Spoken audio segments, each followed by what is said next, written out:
l'unité retrouvée. Déjà deuxième étude sur ce thème de l'autorité retrouvée. J'avais préparé autre chose, puis le Seigneur me dit non, ça ne sera pas ça. Tout bien de l'écouter, hein? Puis de faire ce que lui il veut qu'on fasse. Si je ne veux pas prêcher dans le vide, il faut que ça donne de quoi. On est appelé à faire les œuvres que Dieu a préparées d'avance. Fait que si je ne fais pas ce que lui a préparé d'avance, je suis à côté de la plaque. Donc, il faut faire attention à ces choses-là. Et on a déjà prié pour le message, donc je vais y aller tout de suite. L'autorité du retrouvé. On a vu dans la première étude que en Adam, on avait perdu cette autorité-là.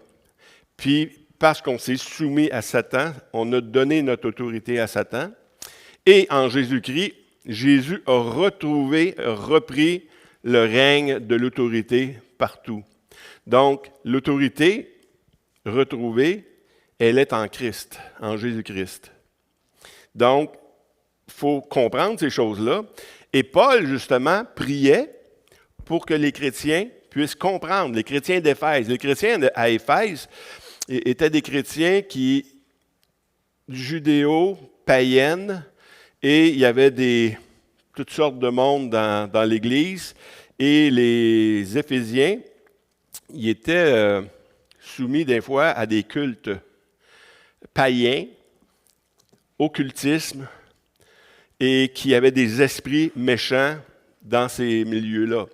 Et puis, les choses de l'esprit, ils connaissaient déjà, mais ils connaissaient les choses de l'esprit dans le monde et dans le côté.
En le ressuscitant des morts et en le faisant asseoir à sa droite dans le lieu céleste. La droite, c'est où que sa force, l'autorité, et ainsi de suite. Au-dessus de toute domination, de toute autorité, de toute puissance, de toute dignité et de tout nom qui peut se nommer non seulement dans le siècle présent, mais encore dans le siècle à venir.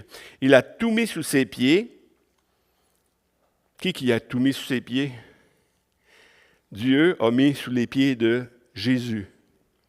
Il a tout mis sous ses pieds et il l'a donné pour chef suprême à l'Église. Jésus, c'est le chef suprême de l'Église, c'est la tête. qui est son corps, à l'Église qui est son corps. Jésus, c'est la tête, nous sommes le corps, la plénitude de celui qui remplit tout en tous. Donc, toute la plénitude qu'on vient de voir là, dans ce qui a été décrit là, ça l'habite en nous. C'est presque incroyable. C'est dur à concevoir que la puissance de Dieu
non seulement Christ est assis en haut, mais dans Éphésiens 2,6, il nous dit aussi, c'est dans le même épître, il nous dit quelque chose, il nous a ressuscités ensemble, il nous a fait asseoir ensemble dans les lieux célestes en Jésus-Christ.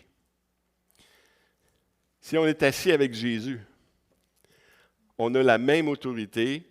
Pourtant, on n'est pas encore là. Il parle-tu dans le futur qu'on va être assis avec Christ?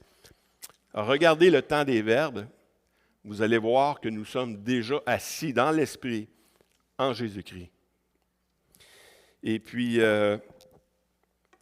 c'est ça. Dans Romains 8, 10 à 11, il dit un peu la même chose que Dominique Angers.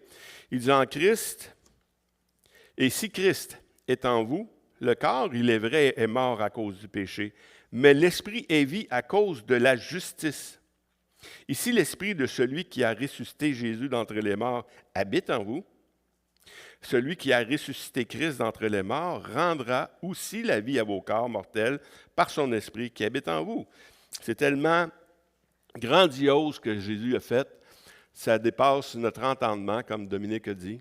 Et puis, c'est à nous maintenant, comme la prière de Paul. Paul, sa prière, c'était que Dieu illumine les yeux de notre cœur pour qu'on puisse comprendre toutes ces choses-là. Donc, c'est des choses qu'on a à comprendre, c'est des choses qu'on a à grandir là-dedans. Ce n'est pas quelque chose que, OK, c'est réglé, je l'ai lu une fois, c'est réglé. Ça serait le fun, hein? Mais ce n'est pas comme ça que ça marche. On a à apprendre comme on a à faire de la musculation. Quelqu'un qui veut devenir bien bâti, ça ne se fait pas en un jour. Ça se peut que ça fasse mal les premiers jours. Hein? Même si ça fait tu t'es déjà entraîné, puis tu reprends à t'entraîner, puis ça fait mal. Mais si tu t'entraînes régulièrement, chaque jour, tu vas développer ton homme intérieur d'une manière incroyable. puis tu vas pouvoir accomplir maintenant l'œuvre que Dieu veut que tu accomplisses en Christ. Donc, c'est important de comprendre ces choses-là. Et Jean, il dit un peu la même chose. Vous, petits enfants, vous êtes de Dieu et vous les avez vaincus parce que celui qui est en vous est plus grand que celui qui est dans le monde. Il parle de l'Antichrist, il parle des choses sataniques, il parle des choses de ce monde. Vous les avez vaincus parce que celui qui est en vous est plus grand que celui qui est dans le monde. C'est parce que si tu prends conscience de ça, tu vas pouvoir avoir des victoires et de marcher de victoire en victoire. Plus tu vas avoir des victoires, plus tu vas être grandi là-dedans, plus tu vas avoir formé ton homme intérieur, ça ne sera jamais parfait. Si vous pensez être parfait un jour, c'est le jour que vous allez mourir. Là, vous allez être parfait. Mais avant ça, ne pensez pas que vous allez être parfait. Mais on a à vivre dans la foi. Dans Galates 2,20, j'ai été crucifié avec Christ, et si je vis, ce n'est plus moi qui vis, c'est Christ qui vit en moi. Et si je vis maintenant dans la chair, je vis dans la foi du Fils de Dieu qui m'a aimé et qui s'est livré pour moi. Si je vis maintenant dans la chair, le combat du croyant, c'est quoi? C'est vivre dans la chair. Si je vis dans la chair maintenant, on est ici présentement, tant que notre corps ne sera pas transformé pour monter au ciel, on vit dans un corps qui a un combat qu'on va voir dans 3 semaines dans l'étude de Romains ici. Mais d'ici ce temps-là, il faut comprendre qu'on a à lutter. On n'a pas à lutter contre la chair et le sang, mais on a à lutter contre des esprits démoniaques. Et puis ça, il faut le comprendre. Si Christ habite en nous, et notre combat, c'est de combattre contre des esprits démoniaques, il faut saisir ces choses-là. Si je ne le comprends pas, je vais manger une volée. Si je le comprends, je peux avoir la victoire. On parle d'autorité ici. On parle de puissance. Sans Christ, j'ai aucune puissance, j'ai aucune autorité. C'est ce qu'on va voir. Mais en Christ, on a beaucoup de puissance. Dans 1 Jean 5,4, parce que tout ce qui est né de Dieu triomphe du monde, et la victoire qui triomphe du monde, c'est notre foi. Notre foi. La foi, ça n'a pas de puissance. Mais la foi prend de la puissance de Dieu et l'accomplit. Juste la foi, la parole de Dieu nous dit que la foi, c'est agir. Si je n'agis pas, même si j'ai la foi, ça ne change rien. Mais si je commence à agir par la foi, là, je peux combattre. Là, je peux même transporter des montagnes. Mais la foi, sans mon mouvement à moi, Dieu ne bougera pas. Puis ça, il faut être convaincu de ça. Parce que trop de chrétiens attendent que Dieu agisse. Mais Dieu attend que nous agissions. C'est ça le problème. Il vous a donné la force pour agir. C'est à vous, c'est à nous d'agir maintenant. Ce n'est pas lui qu'il faut qu'il fasse quelque chose. Il a tout fait parfaitement pour que nous puissions nous agir. Donc, celui qui doit agir, c'est ni plus Dieu, c'est nous. Et je vais vous conter une histoire. C'est rare que je raconte des histoires, mais je vais vous en rencontrer une. Et j'hésitais avant de donner le nom de la personne parce que, vous savez, quand on parle des choses bizarres, des choses spirituelles, les gens, ça bloque d'entendre le reste. Je vais vous donner un exemple. Pasteur Jeff. Tout le monde écoute Pasteur Jeff, mais la journée qu'ils entendent qu'il y a eu un pain dans le bois, ils arrêtent de l'écouter. Parce que c'est quelque chose de miraculeux qui est arrivé. Ah là, les exagèrent. Pasteur Jeff, quand il a fait son témoignage, comment il a été sauvé lui, c'est qu'il a mis Dieu au défi. Il dit, Seigneur, je pars avec 1 piastre et quart, puis je veux me ramasser chez nous avec 1 piastre et quart. Ta parole a dit que tu vas prendre soin de moi.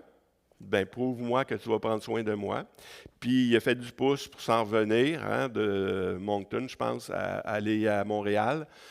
Et chaque personne qui l'a embarqué sur le pouce, il a payé le lunch. Mais un matin, il est arrivé là, puis il dit, il a couché dans le bois. Puis le matin, il dit, Seigneur, là, ça va être dur de me donner à manger. Hein? Puis il s'est réveillé, sorti de la tente, puis il a vu un pain.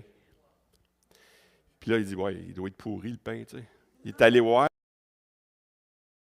Là, il a dit dans sa tête, il dit, ouais, ça aurait été le fun avec des confitures et un café, là, mais quand même. OK, c'est correct.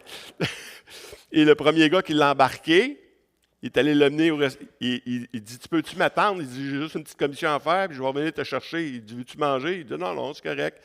Non, non, il dit, il prend des toasts, là, avec des confitures et un café. Mais pour le monde, c'est bizarre, ces affaires-là, puis ça nous empêche. Puis ça, c'est des choses, pour moi, c'est qui est simple, là, mais ça l'empêche des gens d'entendre l'Évangile après. Puis ce monsieur-là, que je vais vous conter l'histoire, c'est Kenneth Hagin.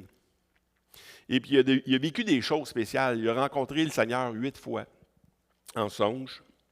Et puis le Seigneur, il a parlé avec lui dans l'histoire que je vais vous rencontrer là. Il a parlé pendant 1 heure et demie avec lui. Mais c'était en songe. Et pendant son songe, il voyait le Seigneur lui parlait. Et pendant qu'il lui parlait, il est venu une nuée.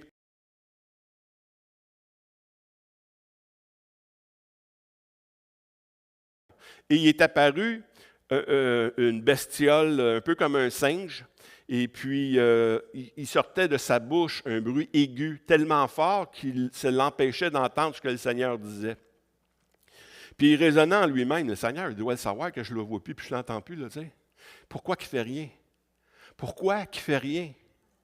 Puis, il raisonnait comme ça, puis à un moment donné, c'est venu dans son esprit, puis il dit, il a chassé cette bestiole-là, qui est un démon. Il l'a chassé. Il dit, retire-toi, puis il n'a plus de choses. Hein? Et puis la bestiole s'est écrasée un peu comme un chiot qu'on vient de punir. Et puis la buée est partie. Et puis ça, c'est l'histoire qu'il nous raconte. Puis pourquoi qu'il nous raconte cette histoire-là? Parce que là, le Seigneur lui a parlé. Puis il a dit quelque chose d'extrêmement important. Il a dit, si tu n'avais pas chassé ce démon-là, je n'aurais pas pu faire quelque chose. Et là, il dit, écoute, je ne comprends pas ça là. Seigneur, j'ai de la misère à entendre ce que tu viens de me dire là. Est-ce que tu as dit vraiment que si je n'avais pas chassé ce démon-là, tu n'aurais pas pu rien faire? Il dit oui. Si tu n'avais pas chassé ce démon-là, je n'aurais pas pu rien faire. Il dit là, il était ébranlé parce que ça vient d'ébranler toute sa théologie, là. Ça vient ébranler tout ce qu'il a déjà lui-même enseigné, tout ce qu'il a déjà appris. Puis le Seigneur il a répété 3 fois. Puis Kenneth Hagin, il avait pris cet engagement-là, quand il reçoit des choses de l'Esprit, pour le croire et l'appliquer, il ne se fierait pas à une vision seulement. Il se fierait, donne-moi 3 références bibliques pour que je le croie, sinon je ne pourrais pas le croire. Puis le Seigneur le regardait avec un sourire, je vais t'en donner 4. Je vais t'en donner 4. Puis c'est un peu ça ce qu'on va voir aujourd'hui. Parce que justement, le Seigneur, quand il est allé au ciel, il est assis à la droite de Dieu. Ce que lui il a donné à l'Église, c'est d'accomplir. Il a donné une autorité à l'Église. Puis si nous, l'Église, on ne prend pas notre autorité pour faire les choses, il ne peut pas rien faire. Puis on va voir 4 versets. Bon, j'en ai mis plus que ça, là. Mais on va voir au moins les 4 versets que le Seigneur lui a montrés. Et c'est parce qu'on passe vite dans les choses. Mais le premier verset, c'est dans Matthieu 28, 18 à 19. Matthieu 28, 18 à 19. Jésus s'étant approché, leur parla ainsi, « Tout pouvoir m'a été donné dans le ciel et sur la terre. » Et ici, il donne un verbe, « aller ».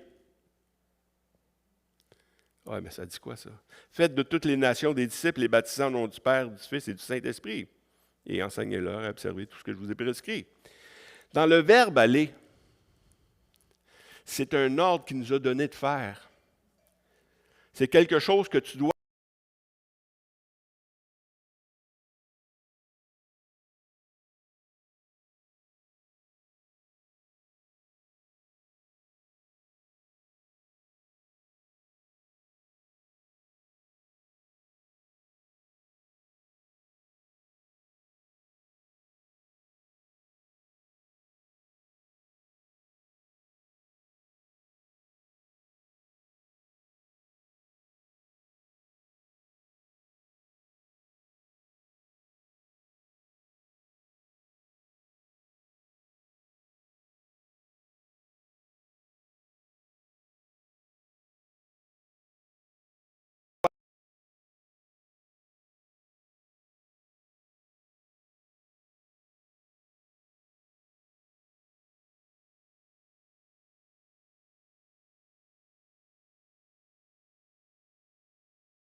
pas tout pleinement grandi et développé. Mais la journée qu'eux deviennent matures, ils ont, eux, la responsabilité et le pouvoir de chasser des démons. Je ne peux plus chasser des démons dans leur vie, mais je peux les apprendre à chasser des démons dans leur vie. Mais c'est à eux d'apprendre ces choses-là. Très important. Le synonyme d'autorité, c'est le commandement. L'autorité, c'est une domination. L'autorité, c'est une puissance. L'autorité, c'est une souveraineté. On est appelé, on a vu la semaine passée, qui dites-vous que vous êtes? Bien, qui dites-vous que vous êtes là-dedans? On est des souverains sacrificateurs. Dieu nous a donné un ministère. Le synonyme de pouvoir maintenant, c'est être autorisé à, être à même de, être porté de, être capable de, être en état de, être en mesure de. Donc, on a reçu un pouvoir, et ce pouvoir-là nous appartient. Ce n'est pas notre pouvoir, c'est le pouvoir qu'il nous a donné. Parce qu'en nous-mêmes, on n'a pas de pouvoir. Mais en son nom, en celui qui nous a donné, nous avons le pouvoir de tout changer et de tout résister. On a à faire ces choses-là. C'est tellement important de le comprendre. Le numéro 2, deuxième verset que Kenneth Hagin a reçu, c'est dans Marc 16, 15, 17 à 20. Marc 16, on connaît tous. Il dit, puis il leur dit, allez, encore une fois, ça c'est par tout le monde et prêchez la bonne nouvelle à toute la création. Voici les miracles qui accompagneront ceux qui auront cru. En mon nom, ils chasseront des démons. Hein? C'est à eux à chasser les démons. Nulle part dans la Bible, on a vu que Jésus, que ce soit Paul, Jean, Jacques, Jude, tous les épîtres du Nouveau Testament, il n'y a pas une place qu'on a vu que quelqu'un priait Jésus. Jésus, viens chasser ce démon. Jamais.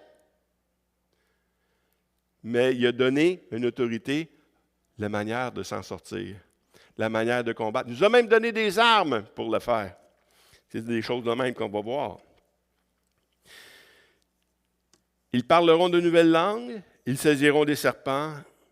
S'ils boivent de quelques breuvages mortels, il ne leur fera point de mal. Ils imposeront les mains aux malades et les malades seront guéris. Le Seigneur, après leur avoir parlé, fut enlevé au ciel et il s'assit à la droite de Dieu, comme on a vu dans le passage d'Éphésiens, et ils allèrent prêcher partout. Le Seigneur travaillait avec eux et confirmait la parole par les miracles qui l'accompagnaient. Voici comment ça marche. Nous, on y va, on est appelé à prêcher la parole, on est appelé à chasser des démons, on est appelé à faire ces choses-là. Puis si nous, on le fait, le Seigneur va agir.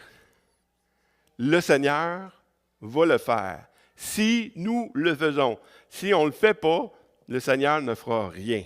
Extrêmement important à comprendre.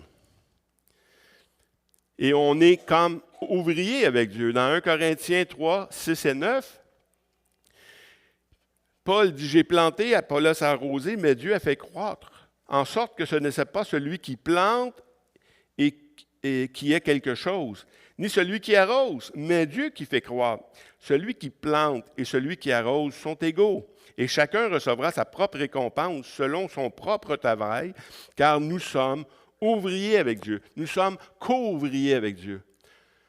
Dieu est là, il veut travailler, mais il ne travaillera pas si nous ne accomplissons pas ce que lui a préparé d'avance. Il ne le fera pas. Il ne le fera pas. Il va le faire si on l'agit. On est co-ouvrier avec lui. Dans Matthieu 18, 18, je vous dis en vérité, tout ce que vous lirez sur la terre sera lié dans le ciel, et tout ce que vous délierez sur la terre sera délié dans le ciel. Oh! Ça commence à être plus clair, là. Hein? C'est ce que vous allez faire. Moi, je vais le faire. Et si vous ne le faites pas, je ne le fais pas. C'est de même que ça marche. C'est la règle de ce que Jésus nous demande de faire. Ici, il parle de quoi? Il parle de pardon des péchés. Quand il dit ce que vous lirez sur la terre sera lié dans le ciel, il est en train de parler de pardon des péchés. Si vous pardonnez, il va lui être pardonné. Mais qu'est-ce que ça a rapport avec les démons? Bien, on va le voir dans le 2e verset. 2 Corinthiens 2, 10 à 11. Là, c'est Paul qui parle, ce n'est pas le Seigneur Jésus, mais ça dit un peu la même chose. Or, à qui vous pardonnez, je pardonne aussi. Et si j'ai à pardonner, ce que j'ai pardonné, si j'ai pardonné quelque chose, c'est à cause de vous, en présence de Christ, afin de ne pas laisser à Satan l'avantage sur nous, car nous n'ignorons pas ses desseins. Voyez-vous, le pardon ou le manque de pardon est lié à Satan. Donc, notre combat, c'est de combattre les autorités sataniques dans nos vies. Puis ici, il dit que ce que vous allez lier, ça va être lié, je vais le lier. Puis il parle en Christ, là, il est en train de parler en Jésus-Christ. Et puis ce que vous ne lirez pas, je ne peux pas. Mais on va faire les choses pour ne pas donner à Satan l'avantage sur nos vies. Parce que le manque de pardon, c'est démoniaque. Ça va vous détruire. Ça va vous détruire. Il faut tellement comprendre ces choses, encore une fois. 3e verset. 3e verset, Jacques 4, 7. Soumettez-vous donc à Dieu. Résistez.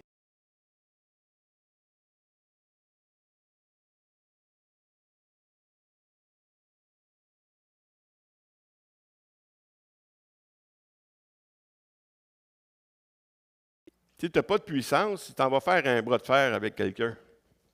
Il dit résiste, ça prend de la puissance.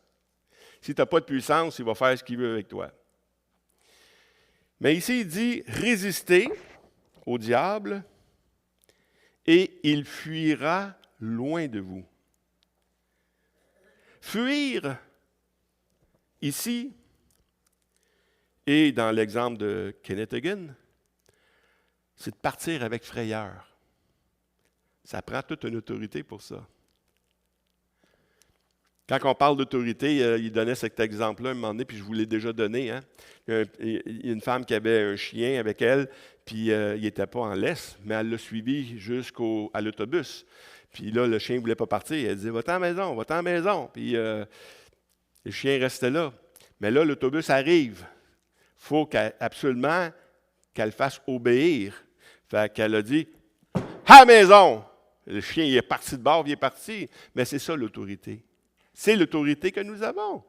On doit avoir cette autorité-là, puis on doit agir dans cette autorité-là pour les choses sataniques.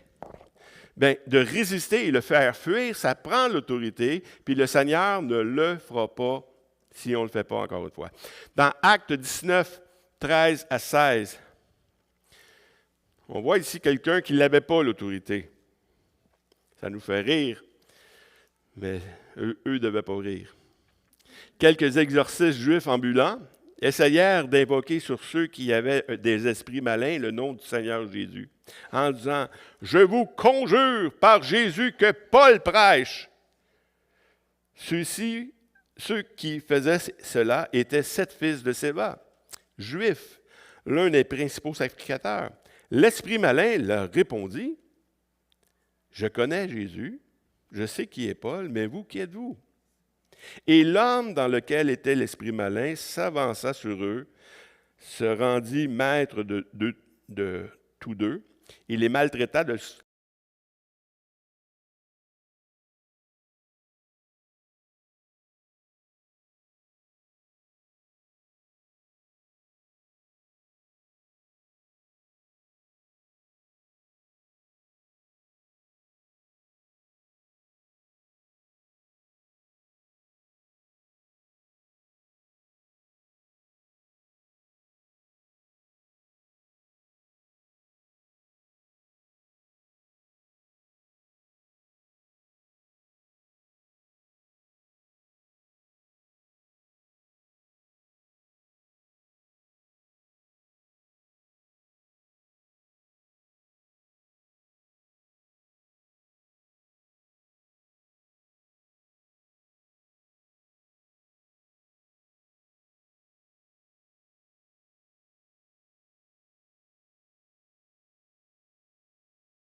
tape sur le nez.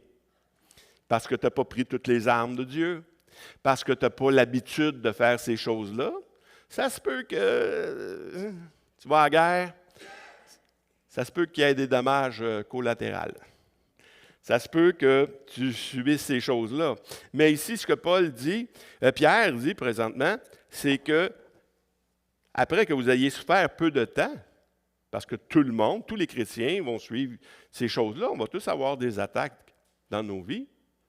Mais Dieu, ce qu'il va faire, c'est qu'il va donner le moyen de s'en sortir. Il va vous perfectionner. Il va vous affermir. Il va vous fortifier. Il vous rendra inébranlable. C'est pour ça qu'il faut apprendre maintenant à vivre dans le domaine de la foi pour ces choses-là.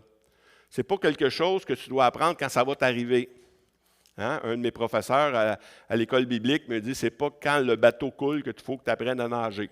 C'est trop tard. Il faut que tu apprennes à nager avant. Après, quand le bateau coule, tu es capable de nager.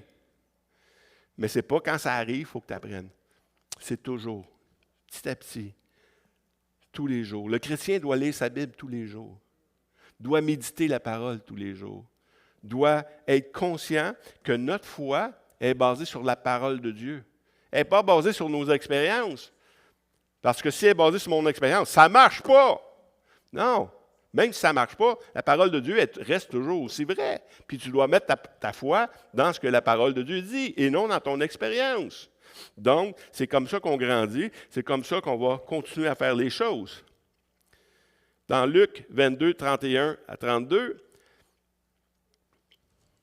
le Seigneur dit à Simon, Simon, Simon, Satan vous a réclamé pour vous cribler comme le froment. Mais j'ai prié pour toi afin que Satan soit éloigné. Pas ça? Vous n'avez pas la même version que moi? C'est quoi qu'il dit? Afin que ta foi ne défaille point. Et quand tu seras converti, affermis tes frères. Jésus n'a pas prié Satan, il n'a pas empêché Satan d'agir dans la vie de Pierre et dans la vie des apôtres. Il dit, je vais prier pour toi pour que ta foi ne défaille point. Mais lui, je ne peux pas l'empêcher. C'est toi qu'il va falloir qu'il apprenne à combattre ces choses-là. Et ça, on va le faire graduellement. Il a dit, quand tu vas être affermi, affermis tes frères. Parce qu'eux autres aussi doivent apprendre à combattre ces choses-là. Ce n'est pas toi tout le temps qui vas combattre pour eux. Ça serait facile de dire, hey, Paul, viens tout le monde, ici, on a besoin d'un Paul pour que Paul guérisse tout le monde, que Paul chasse des démons partout. On n'a pas besoin d'un Paul. Chaque chrétien ici est plus puissant que Paul, ici, présentement. Puis ce n'est pas un apôtre, ce n'est pas un prophète, ce n'est pas un pasteur qui a la puissance d'agir et de chasser les démons dans vos vies. C'est à vous de développer ces choses-là. Puis si vous courez tout le temps après des choses de guérison, après des choses de miracle, c'est parce que vous n'avez pas compris que celui qui est en vous est plus grand que celui qui est dans le monde. Il faut comprendre ces choses-là. C'est important.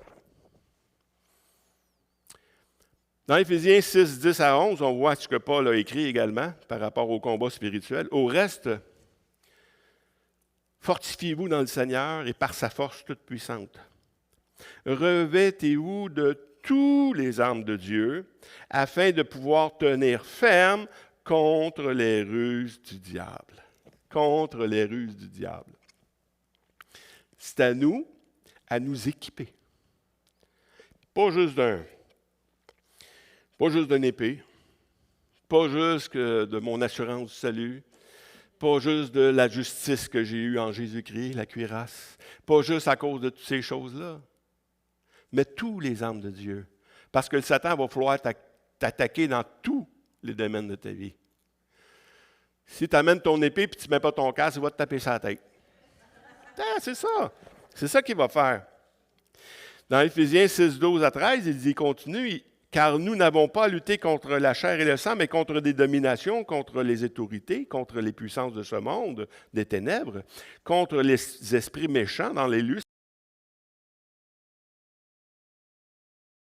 de pouvoir résister dans les mauvais jours et tenir ferme après avoir tout surmonté, parce que ça n'arrêtera pas. Quand le Satan Il a tenté Jésus. Il l'a tenté. Le Seigneur a pris quoi? L'épée. L'épée. La parole de Dieu. Il a été écrit. Jésus ne s'est pas laissé. Il s'est défendu avec la parole de Dieu. Oui, mais il est écrit aussi. Et ainsi de suite. Et après avoir été tenté, c'est marqué que Satan se retira jusqu'à un moment favorable. Écoute, es-tu fatigant, lui? Une mouche à la maison, hein? C'est fatigant, ça? Mais pour Jésus, Satan, c'était comme une mouche. Hey, écoute, va-t'en, tu sais. On a vu tantôt qu'il était comme un lion rugissant. C'est pas un lion, il est comme. Il est juste fatigant. Il est juste prêt à vous dévorer. Mais si vous résistez, vous êtes capable. Verset 16, 6-16. Prenez par-dessus tout le bouclier de la foi, avec lequel vous pourrez éteindre tous les traits enflammés du malin. C'est par la foi. Tantôt, on a vu que la victoire, c'est votre foi. Si vous n'avez pas la foi dans ce que Dieu t'a donné, tu vas t'appuyer sur... Tu vas chercher. Qui va me défendre? Qui va me défendre? C'est toi, il faut qu'il te défende. Il faut que tu prennes les armes de Dieu, il faut que tu apprennes les arts martiaux spirituels. C'est ça, il faut que tu apprennes. Verset 17. Prenez aussi le casque du salut et l'épée de l'esprit qui est la parole de Dieu. Si vous ne connaissez pas la parole de Dieu, vous pouvez même vous blesser. Tu ne donnes pas une épée à un enfant. Ça se peut qu'il se blesse. Mais si vous apprenez à manier cette épée-là, allez voir tous les versets qui disent comment vous défendre, comment dire les choses. Satan va dire, hey, si tu es vraiment un enfant de Dieu, hey, la Bible dit que tous ceux qui ont cru en moi sont sauvés. Je suis sauvé. Tu prends la parole de Dieu, tu déclares la parole de Dieu, puis il va fuir loin de toi. Mais si tu dis, ah ouais, c'est vrai, je regarde ma vie, là, puis j'ai de l'air d'un 2 de pique, tu sais. Non, ça se peut. Ça se peut que tu aies de l'air d'un 2 de pique, mais ce n'est pas là que le Seigneur te veut. Il veut que tu passes d'un 0 à un héros. C'est ça qu'il veut. 2 Corinthiens 6-7, par la parole de vérité, par la parole de puissance, par les armes offensives et défensives de la parole de Dieu. Donc, oui, si tu as des armes défensives, c'est parce que quelqu'un va t'attaquer. Mais ça n'arrête pas là. Si tu fais juste t'attaquer, c'est épuisant. Mais à un moment donné, c'est toi qui peux attaquer. Puis quand tu attaques, c'est l'arme la plus défensive que tu peux avoir, c'est d'attaquer. Parce que ça fait du mal, ça fait du dommage. Et le dernier verset, 2 Corinthiens 5, 21, celui qui n'a pas connu le péché, il l'a fait devenir péché pour nous, afin que nous devenions en lui justice de Dieu. Arrêtez de regarder à vous. Vous, physique. Regardez à vous, spirituel. Vous êtes la justice de Dieu. Quand Satan va vous voir, là, il va